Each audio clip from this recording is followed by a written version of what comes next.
El mensaje, el dibujo de mi vida, y esta semana, y le pedí autorización a ella para poder compartirlo, en una clase en la facultad de ciclos vitales, estábamos viendo primera infancia. Justamente la etapa de los 2 a los 6 años, y me gustó mucho encontrarme con esta clase, muy interesante. Y es tremendo, nuestra profe es psicopedagoga, es tremendo todo lo que hay en los dibujos de los chicos, cuánto de su experiencia, de su desarrollo, de su conflicto, de su entorno, de lo que van viviendo, están los dibujos. Y la intención de este periodo no es copiar, sino adaptarse a lo real. Y lo real para el niño en esa etapa, como nos decía la profesora, en esa etapa de la primera infancia es un lugar hostil, un lugar incómodo, un lugar que no entiende la lógica del adulto, no entiende las cosas que pasan. Entonces lo que busca a través del dibujo es adaptar ese mundo real a las necesidades de su yo, a sus necesidades. Y el niño entonces se dibuja a sí mismo y lo que conoce de él. El centro de la temática es él. Y como dije, con el dibujo podemos encontrarnos con situaciones en donde el desarrollo de lo esperable a veces sucede y a veces no sucede. Y hay algunas imágenes que tenemos acá para mostrar acerca de los dibujos. Muy bien.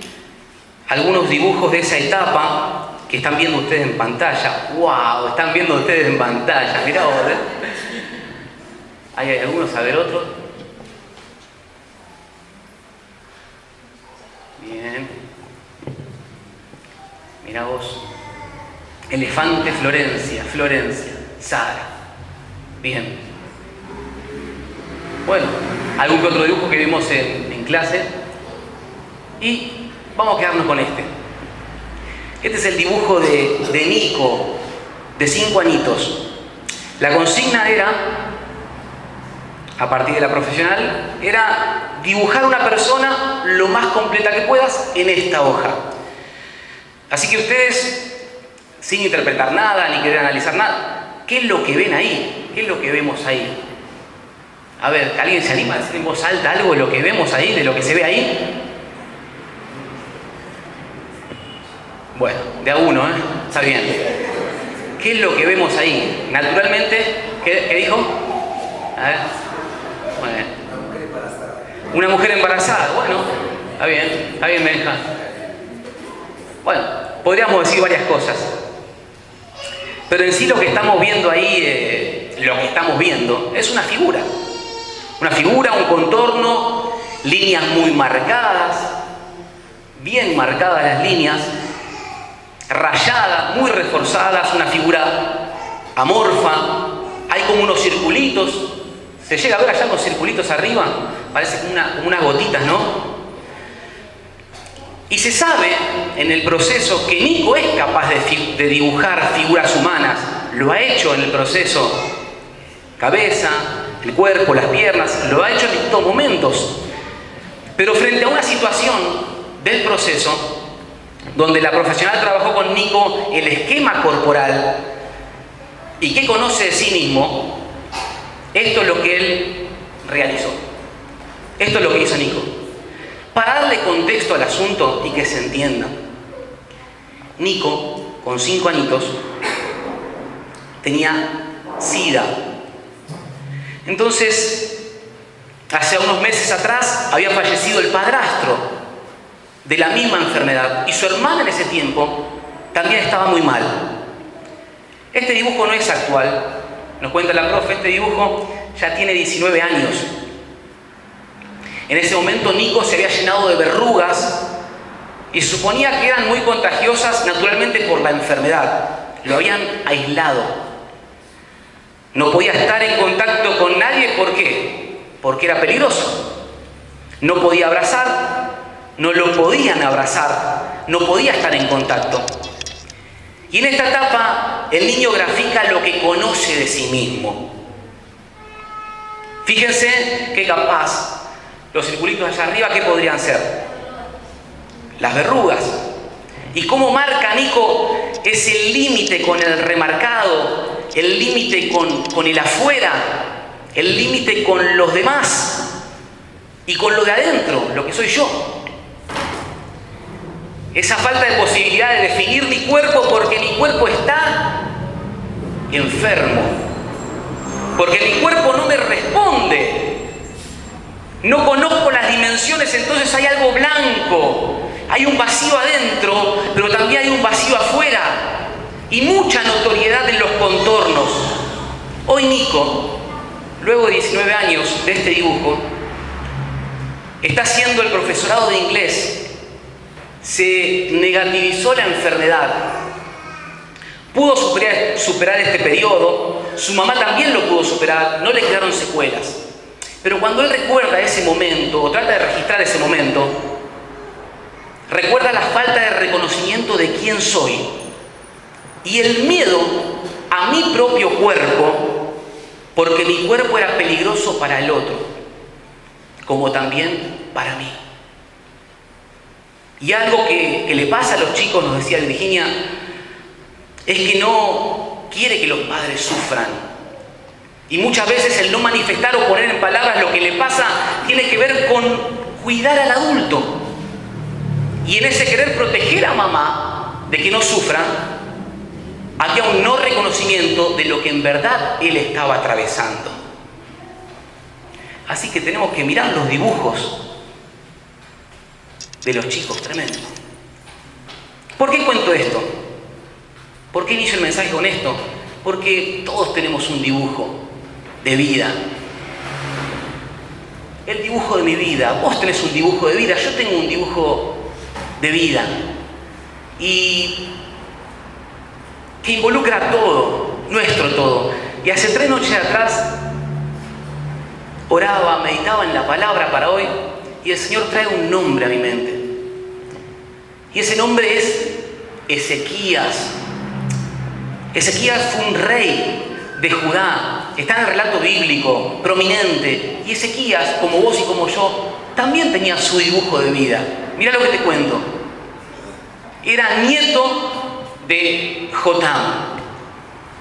Un hombre que fue rey también, que eligió hacer lo recto delante de Dios, pero no estaba totalmente entregado a Dios. Entonces el pueblo, dice la palabra, continuaba corrompiéndose y falló en exterminar la idolatría. Hizo cosas buenas el abuelo de Ezequías, pero no tuvo un corazón totalmente entregado a Dios. Miren, había momentos en que sabiendo lo bueno, no lo hacía.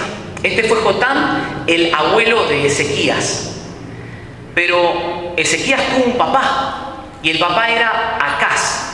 Y este sí se las mandó todas. Llenó el cartón. No confiaba en Dios, buscó ayuda de un ejército enemigo, aceptando una dominación aplastante para su nación. Adoptó prácticas idólatras de Asiria, debilitó esto la fe del pueblo de Dios. Incluso Acaz sacrificó a algunos de sus hijos en el culto a Baal. Mirá qué papá. Dice la palabra, aún durante este tiempo de dificultades, el rey Acaz siguió rechazando al Señor. El abuelo, el padre de Ezequías, eran esto. Pero también había una mamá en la escena. Y esa mamá era Abías o Abí. Que esta mamá, desde muy chiquito, no dejó de mencionarle los dichos de la ley de Jehová, tratando de enseñárselas también con su ejemplo y modelando una figura importante en la vida de Ezequías. Entonces tenemos abuelo, tenemos papá y tenemos a Abías, que era hija de Zacarías. Algunos recordarán Zacarías. Todo esto, más las experiencias vividas, lo introyectado, lo concebido, todo esto conforma el dibujo de vida de Ezequías. Ezequías reinó sobre el pueblo de Judá allá por el año 700 a.C., fue contemporáneo con el profeta Isaías. Y después de todo lo que hizo su papá, Ezequías lleva adelante una reforma espiritual, un tiempo de renovación espiritual para la nación. Yo sé que vos estás preguntando qué tiene que ver todo esto con la apertura de un templo, con la apertura del templo de Casa de Gracia. Hay una palabra que define a Ezequías, Y esa palabra es restablecer.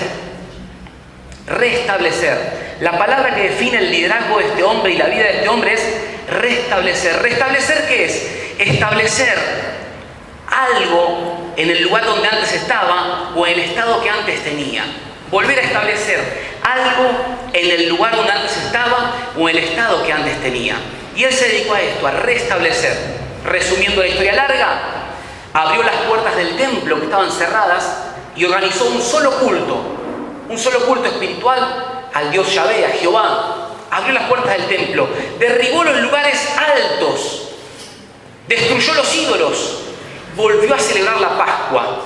Volvió a celebrar la Pascua que no se celebraba desde el tiempo de Salomón, mirá. No se celebraba la Pascua. Y la vuelve a celebrar para recordar la memoria de la identidad histórica del pueblo de Israel. Vuelve a reunirlos a todos y a celebrar la Pascua. ¿Qué le estaba queriendo decir con celebrar la Pascua? Yo sé que pasaron cosas, vieron como decimos ahora, pasaron cosas, pero tenemos identidad. Y algo que el Señor comienza a decirme y a decirte es, pasaron cosas, pero tenemos identidad. Pasaron cosas en la vida, sé que pasaron cosas, pero tenemos identidad. Esa Pascua que representaba la liberación de Egipto y el recordatorio de un Mesías que vendría. Vamos a leer lo que dice la palabra de Dios en Segunda de Reyes, capítulo 18, verso 1 al 8. Ahí está. En el tercer año de Oseas, hijo de Ela, rey de Israel, comenzó a reinar Ezequías, hijo de Acaz, rey de Judá. Ahí está, rey. Comenzó a reinar Ezequías, hijo de Acaz. Era de 25 años y reinó en Jerusalén 29 años. El nombre de su madre fue Abi, hija de Zacarías. Ezequías hizo lo recto ante los ojos de Jehová conforme a todas las cosas que había hecho David su padre. Quitó los lugares altos, quebró las imágenes, cortó los símbolos de acera, hizo pedazos la serpiente de bronce que había hecho Moisés, porque hasta entonces le quemaban incienso los hijos de Israel, y la llamó Nehustán. En Jehová, Dios de Israel, puso su esperanza. Ni después ni antes de Ezequías hubo otro como él entre todos los reyes de Judá, porque siguió a Jehová y no se apartó de él, sino que guardó los mandamientos que Jehová prescribió a Moisés. Y Jehová, ¿qué? Estaba con él, y a donde quiera que salía, ¿qué pasaba? Prosperaba. Él se rebeló contra el rey de Asiria y no le sirvió. Hirió también a los filisteos hasta Gaza y sus fronteras, desde las torres de las atalayas hasta la ciudad fortificada. Tremendo, tremendo líder, tremendo hombre de Dios para ese tiempo. Dice la palabra también que en el mes primero, eso lo tenemos en Segunda Crónica, me olvidé la pasada, Segunda Crónica 29:3, en el mes primero del año de su reinado, Ezequías abrió las puertas del templo del Señor y ¿qué? Y las reparó. Y acá me meto lleno en el mensaje. ¿Qué implicó para Ezequías abrir las puertas del templo? Hace poquito llegamos acá y hoy estamos abriendo las puertas del templo. Hace un rato había un cartel de afuera que decía apertura hoy 19:30 horas. ¿Qué implicó para Ezequías abrir las puertas del templo en aquel entonces? Quiero decir una frase que es importante. Es de auténtica justicia impedir que el pasado mate el futuro. Y voy a repetirlo. Es de auténtica justicia impedir que el pasado mate el futuro. El pasado está vivo. Es vivificante si sabe resucitar a nuestro presente de una manera funcional. El pasado está vivo. Hermanos, hermanas, una aclaración, fundamento de aquí en más. Dios perdona nuestros pecados, pero Dios no borra el pasado, que Dios sane nuestra vida de acontecimientos del pasado, pero Dios no nos hace personas que de repente perdimos la memoria y no recordamos cosas. Puede ocurrir que pasen situaciones que nos hagan no recordar ciertos sucesos, tener lagunas o cosas que nuestra conciencia omite, pero Dios se encarga de trabajar nuestro pasado, de sanarnos, en función de lo que hemos vivido. Pero es injusto que el pasado mate el futuro. Entonces, ¿por qué digo esto? Para explicar qué implicó abrir las puertas del templo. El elemento más original de la reforma religiosa que llevó Ezequías adelante, el elemento clave, fundamental, fue algo que leímos a la pasada recién. Él despedazó la serpiente de bronce que Moisés había construido. Trituró la serpiente de bronce que había hecho Moisés. Este es el elemento clave en la reforma de Ezequías. Y usted dice, ¿qué tiene que ver despedazar una serpiente? Muchas gracias. Una serpiente de bronce con abrir el templo. Escuchen. El celo de Dios que tenía Ezequías, el celo por los asuntos de Dios que tenía Ezequías, le lleva a destruir una reliquia, un objeto sagrado que se remonta nada menos que hasta Moisés. ¿Sabes cuánto tiempo los israelitas guardaron consigo esa serpiente de bronce? Aproximadamente 800 años. Guardaron de generación en generación esa reliquia. 800 años. Viene Ezequías y dice, muchachos, ya fue. Chau la serpiente de bronce. Esto no va más. No tiene nada que ver con nuestro presente. Pero ¿cómo te vas a animar a despedazar y romper la serpiente de bronce que hizo Moisés? Esto directamente conectaba a las personas con la memoria de Moisés. Un episodio importante en el Éxodo. Esa serpiente de bronce surge cuando en medio de la queja del pueblo de Israel en el desierto decían, vamos otra vez a Egipto a comer lo que comíamos allá, estábamos mejor allá. El Señor se enoja, llega con una plaga de serpientes que los entra a morder y algunos morían. Clama a Moisés y le pide por favor a Dios que detenga eso, y Dios le dice, construye una serpiente de bronce. Y entonces, a partir de ahora, todos los que sean mordidos por una serpiente, al mirar la serpiente de bronce, van a ser sanados automáticamente. Y pasaba eso. Alguno que era atacado por una serpiente natural, al mirar la serpiente de bronce, era sanado. Y estos dijeron, listo, la serpiente de bronce la llevamos a todos lados, en todos los campamentos, no nos despojamos más de ella. Y viene Ezequías y dice, la serpiente de bronce no va más. ¿Por qué? Porque la serpiente de bronce ya no curaba. La serpiente de bronce sirvió para un tiempo. Y acá me meto en el mensaje que tengo esta noche para compartir. La serpiente de bronce, esa reliquia, fue parte de una etapa coyuntural, puntual, un momento específico. Pero dice la palabra que todavía, después de 800 años, le prendían inciensos y le hacían oraciones a la serpiente de bronce. ¿Qué implicó para Ezequías abrir las puertas del templo? Destruir el patrimonio más importante y la reliquia más importante que era la serpiente de bronce junto al arca de la alianza, destruirla. ¿Por qué te estoy contando esto? Porque tengo plena convicción, así como hablábamos con algunos del equipo, que ingresando a esta nueva etapa como iglesia, Dios nos hace ingresar a una nueva etapa de vida a nosotros. Pero, como se dice ahora, ¿a qué costo?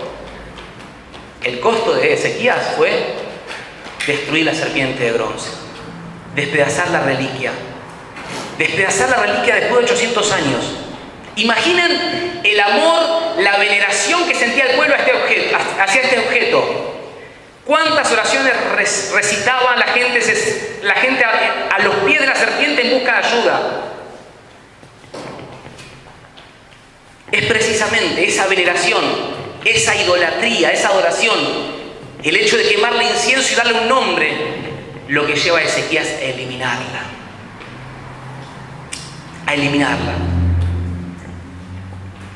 Con el paso del tiempo, esta serpiente de bronce se alejó de su significado original y ahora su uso es de idolatría. Este objeto de Moisés, la serpiente, con el paso del tiempo sufrió una evolución y había pasado de ser una reliquia de la liberación a tener vida propia. Y mira lo que te iba a decir. Hay muchas reliquias en nuestra vida que con el paso del tiempo fuimos prendiéndole un poquito de incienso acá, otro día un poquito más. Reliquias de momentos del pasado, situaciones de nuestro interior. Cosas que sirvieron para un tiempo en la vida personal y para la iglesia, pero que hoy tienen vida propia. Y aunque no somos completamente conscientes, de tanto en tanto rendimos adoración a estas serpientes de bronce. Mirá si no le costó a Ezequías abrir las puertas del templo. En nuestra vida hay reliquias que llegan a cobrar vida propia y comandan nuestros días, nuestro eje de decisiones, nuestros pensamientos. Cuando llega Ezequías, la serpiente de bronce se había convertido en un ídolo. Este rey fue grande porque tuvo el valor de asociar la serpiente de Moisés. Escuchen esto, imagínate, 800 años de vida y viene alguien y te dice, no, esa serpiente de bronce es lo mismo que los altares a Acera, a Astaret y los cultos a Baal. Asoció la serpiente de bronce de Moisés a los altares de Acera. Tremendo, qué valor, qué costo implicó abrir las puertas del templo, qué costo implicó entrar a un nuevo tiempo. Y quisiera decirte lo contrario, quisiera decirme lo contrario, quisiera no estar predicando esto, pero el costo no es bajo. El costo no va a ser bajo. Para la iglesia y nuestra vida no va a ser bajo el costo de abrir las puertas a una etapa nueva. No nos está costando porque no estamos abriendo la puerta a una etapa nueva. No estamos dando el paso. Por eso no nos cuesta. Cuando en nuestra vida conservamos serpientes de bronce, rápidamente esa serpiente de bronce comienza a comer nuestra identidad, comienza a comer nuestros valores, comienza a comer nuestros desafíos, comienza a devorarnos. Este rey fue justo porque impidió que el pasado matara el futuro.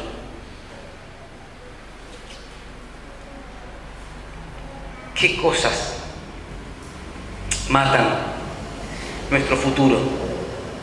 Diluyen nuestro presente y matan nuestro futuro.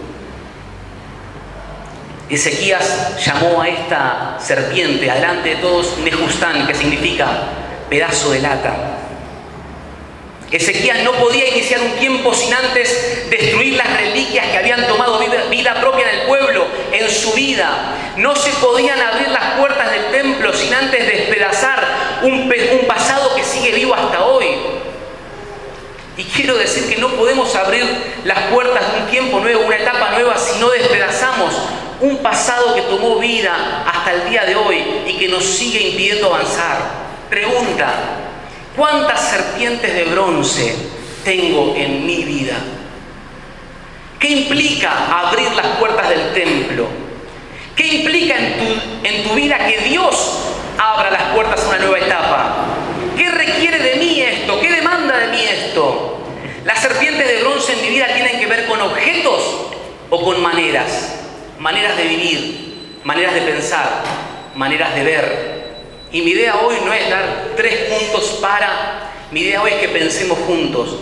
Las serpientes de bronce en nuestra vida tienen que ver con objetos o con maneras de vivir, de pensar y de ver. Las serpientes de bronce en mí están ligadas a las maneras en que siempre hice las cosas. Están conectadas con aquello que me provee seguridad. Y si despedazar la serpiente de bronce implica desapegarme de todo aquello que me da seguridad, estoy dispuesto. Empezamos el año todavía con reuniones por Zoom y Facebook Live. Hasta hace 15 días estábamos en Zoom y gracias a Dios por el Zoom realmente. Pero a modo de testimonio quiero contarte que surgieron serpientes de bronce que en el proceso tuvimos que ir despedazando y algunas que seguiremos teniendo que despedazar.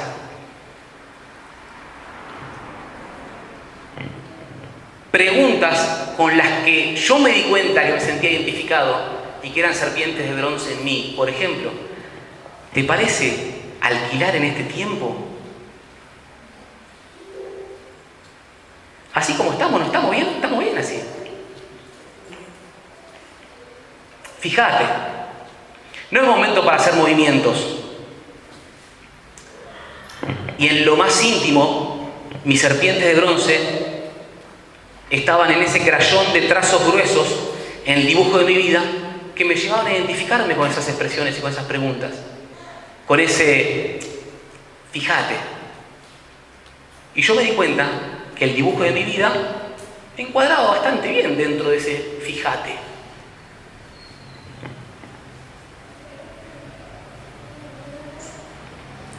¿Por qué? Porque dentro de esos trazos gruesos estaban mis temores más profundos.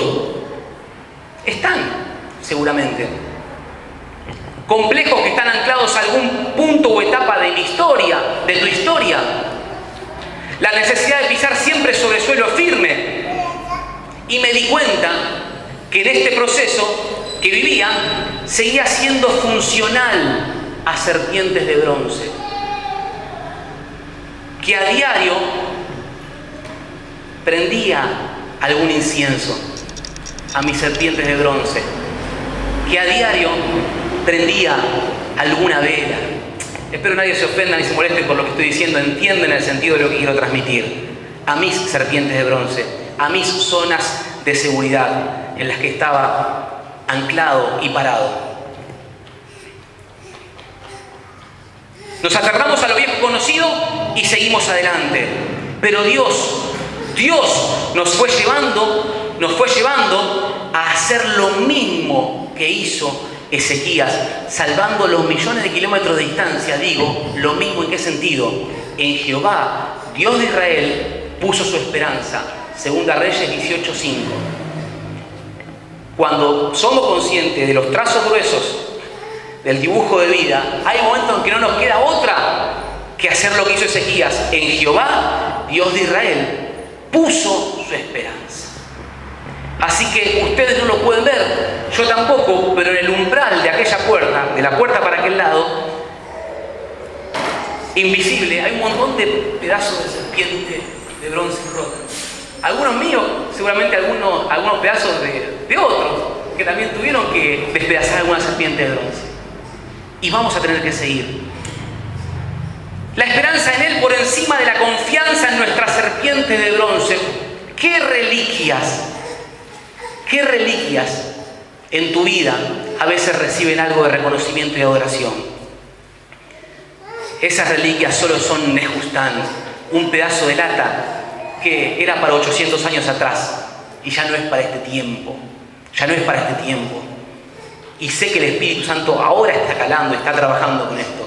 Eso era para otro tiempo, ya no pertenece a este tiempo, es algo anacrónico, pertenece a otra etapa de tu vida, pertenece a otra etapa de la iglesia. ¿Qué reliquias tenemos que despedazar? Iglesia, el Señor, Dios nos prosperó en todo. Como dice Juan, amado, yo deseo que tú seas prosperado en todas las cosas, así como prospera tu alma. Mientras empezamos a creerle al Señor y a despedazar serpientes de bronce, y poco a poco a ver cómo se iban diluyendo los trazos gruesos de los crayones oscuros de mi vida, poco a poco el Señor nos entró a prosperar de adentro hacia afuera. No es esto, es la prosperidad del alma, es la anchura de corazón la que produce creerle al Señor. Si nosotros le creemos al Señor, lugares espaciosos son promesa de Él. Todo lo otro viene después. Pero el Señor nos empezó a prosperar en todos. Ezequías señaló, después de 800 años, muchachos, esta serpiente ya no cura. Si alguien va a curar es el Señor de los cielos, el Rey de Reyes. Una vez fue bueno. Aquello que una vez fue bueno, hoy nos está matando. ¡Wow! Aquello que fue bueno, hoy nos está matando. ¿Qué reliquia que fue buena en algún momento de nuestra vida, hoy nos está haciendo mal? Será un acto de justicia impedir que el pasado mate el futuro. Será un acto de justicia impedir. ¿Y por dónde empezamos? Despedazando nuestras serpientes de bronce, así como hizo Ezequías. Si no, él no iba a abrir la puerta del templo, si no, no iba a derribar los lugares altos, si no, nos iba a celebrar la Pascua. Tuvo que resistir con sus convicciones y despedazar lo que ya no era para este tiempo. Quisiera saber si más o menos está claro esto hasta acá. Ah, entonces tengo paz.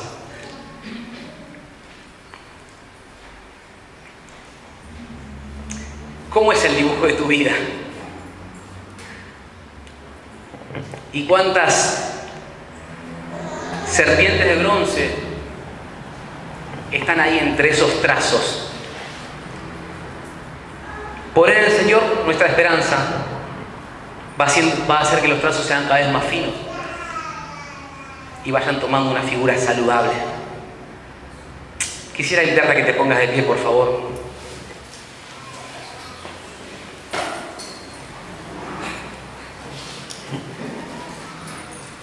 Muy bien.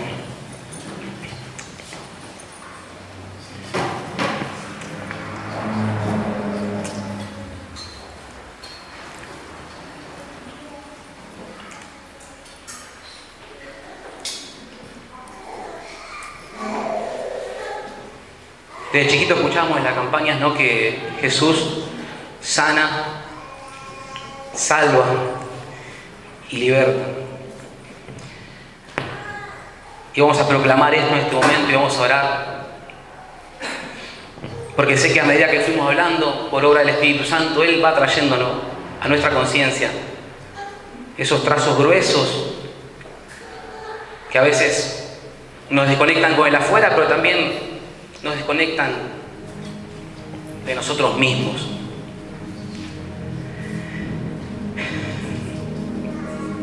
Quisiera orar, pero invitarte a que estemos receptivos ahora sí a lo que el Espíritu va a hacer en este momento, en el nombre de Jesús.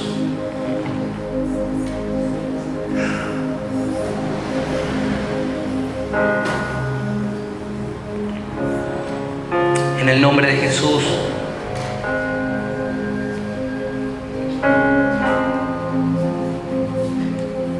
Yo te pido que llegues profundo en esta hora.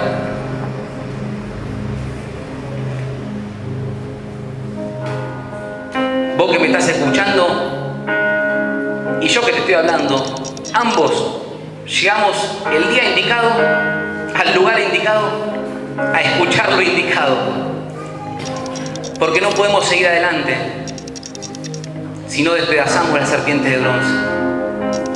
No te das cuenta, pero son hábitos, son patrones de pensamiento, son tradiciones, es la forma que siempre hiciste las cosas, es la forma en que te ves a vos mismo, a vos misma, la forma en que ves a los demás, la forma en que pensás a Dios.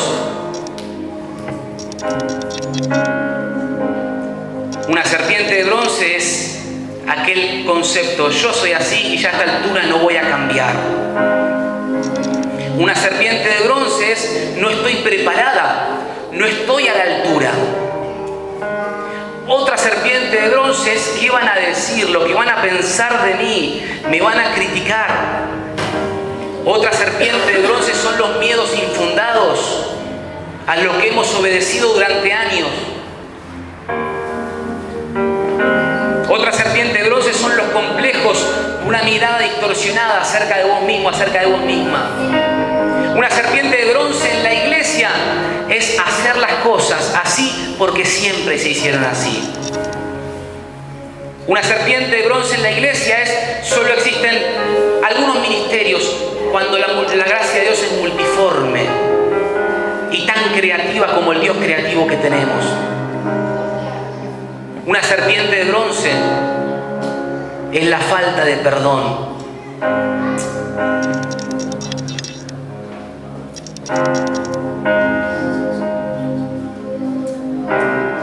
¿Vos te crees que vamos a entrar plenos a este tiempo que comienza si no despedazamos la serpiente de bronce, si no nos deshacemos de esta reliquia? Es que nos da mucha seguridad lo viejo conocido. Nos da mucha seguridad lo viejo conocido porque, bueno, podemos estar más o menos mal, pero esto ya lo conozco, ya funciono de esta manera. Y Dios, por medio del Espíritu Santo, quiere enseñarnos una nueva manera de funcionar mediante la renovación de nuestro entendimiento, mediante la llenura del Espíritu Santo, mediante pensamientos que comienzan a venir de parte de Dios. En el nombre de Jesús, en el nombre de Jesús. ¿Qué serpiente de bronce necesito quemar y despedazar en este tiempo?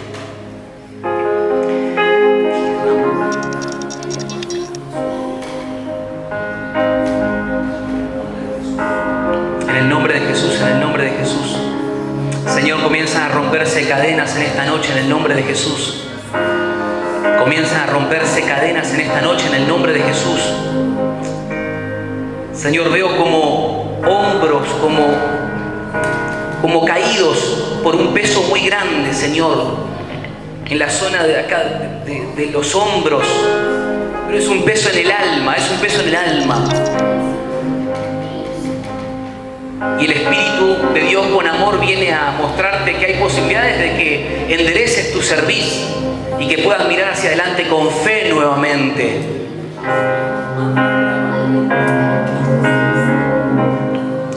En el nombre de Jesús, Señor, fluye en esta hora en tu pueblo, entre nosotros.